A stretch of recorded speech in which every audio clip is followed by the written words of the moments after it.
Imagine sitting on a mountain of gold, but every time you try to sell it, you're told you're not allowed. Now imagine that mountain is oil and gas, and your people still suffer blackouts, joblessness, and a collapsing currency. That's the story of Iran. Iran should be one of the wealthiest countries on earth. It's got the second largest natural gas reserves, the third largest oil reserves, a highly educated population, and a geographic position that's basically the beating heart of global trade. It borders some of the richest oil nations in the world, Qatar, UAE, Saudi Arabia.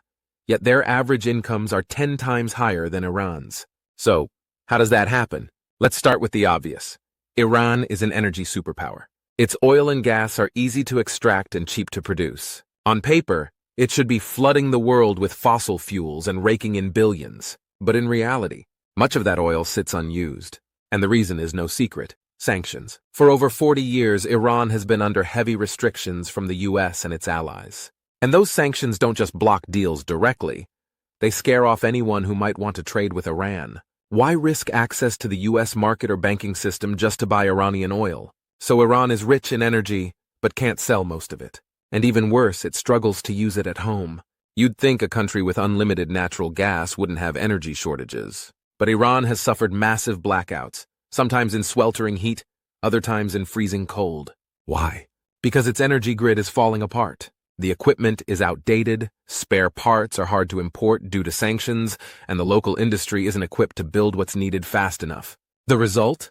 Power plants can't keep up, the grid can't deliver, and millions are left without electricity in one of the most energy-rich countries on Earth.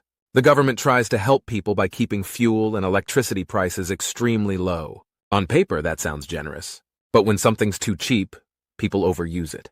There's no pressure to be efficient. No reward for saving, and in Iran's case, the cost of that overuse is literal blackouts. One weird twist? Cheap energy has made Iran a hotspot for illegal crypto mining.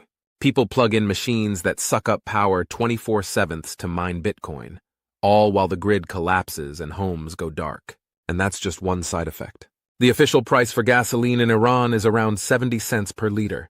But due to inflation and a black market currency rate, the real price is closer to 5 cents. Yes, 5 cents. So guess what happens? People smuggle fuel across the border to countries where it sells for 20x more. Some of the most profitable oil businesses in Iran are just guys with barrels and pickup trucks. Sanctions aren't Iran's only problem, but they shape almost everything else.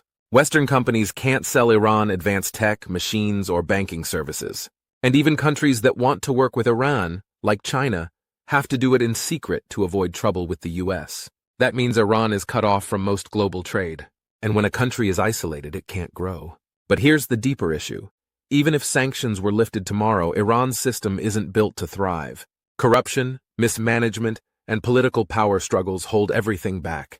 Its leaders often choose control over progress, and any attempt to reform risks triggering unrest or threatening those in power. Just across the Gulf, countries like the UAE and Saudi Arabia have been using their oil wealth to invest in tech-build futuristic cities, fund global investments, boost tourism and services. Are they perfect?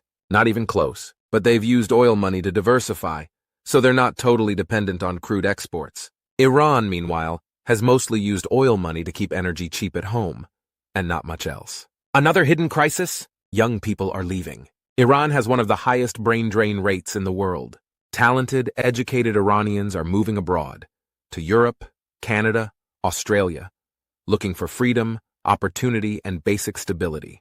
At the same time, Iran's birth rate is plummeting. It now has one of the lowest birth rates in the developing world, which means fewer workers and more elderly people for the state to support. Here's the paradox. The economy can't improve without radical changes, but the government can't risk those changes without losing control. So the cycle continues.